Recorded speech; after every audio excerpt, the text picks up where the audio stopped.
everyone. My name is Elizabeth Mishoe, and I'm a graduate student at Auburn University pursuing a degree as a nurse practitioner.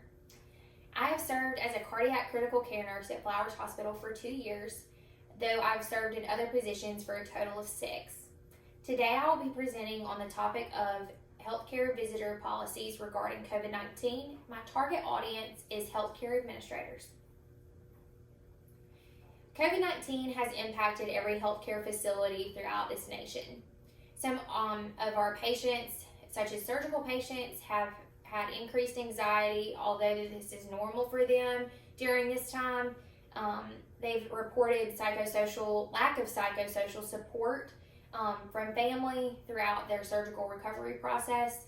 I know for me, I had my appendix removed in March, and it was very stressful for me thinking that I wasn't going to be able to have my mom with me throughout the recovery process. For mothers giving birth, though, we have seen a decrease in their time spent within the hospital, though this is normally a very family-driven time, and it makes it very difficult for families to understand why they can't be a part of the birthing process. As far as community interaction, I know we used to have a chaplain on staff, and currently we do not anymore. Patients are not allowed to have service animals visit, and it's created a type of community divide, especially here in Dothan. As far as stakeholders go, patients, family members, community leaders, and healthcare providers are all impacted by this.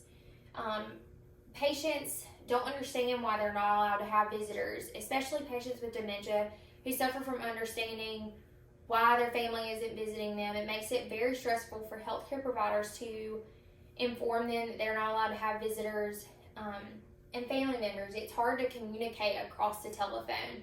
They're constantly wondering what's going on with their family member, why the doctors and physicians, or why the physicians and nurses aren't communicating with them. And a lot of that is because nurses and doctors have other tasks and sick patients to take care of.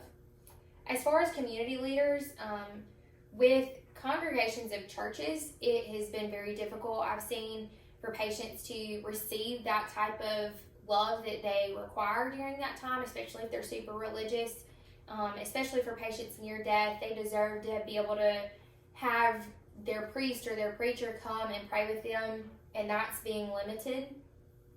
Healthcare providers, though, are going through a lot right now. We are having to take time out of our normal day where we would normally just be talking to patients' family members in and out of the room. We're having to take time to make those phone calls, and that takes away from the care that we're providing. Patients' family members are constantly calling, which is very understandable.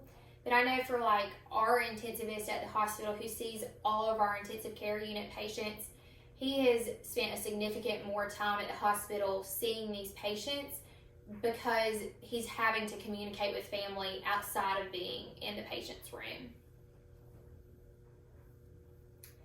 As far as the ethics and politics regarding COVID-19 and visitation policies, we have to have informed consent regarding everything. If a patient is not being informed that these policies are in place before admission, that's a breach of ethics. And we are trying to take into account patients' rights, their safety regarding COVID-19, and also the family members. We're looking out for their best interests, but that doesn't make it any less difficult to explain these policies and also for healthcare providers to abide by them. Within the community, our hospital, there has been a significant divide. Southeast Health, which is another hospital here in Dothan, has different policies in place than Flowers Hospital, and it's created a sense of divide within our community, and it's making it very difficult for patients to understand what's going on. I feel like a local news station would be the best place to inform our community as to what changes are being made regarding COVID-19 and our visitation policies to better inform everyone within the community.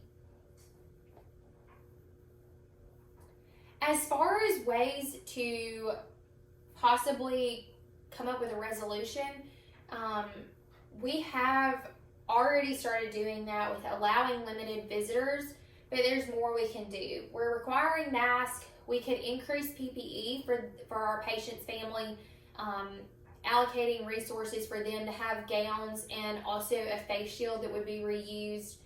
And also testing.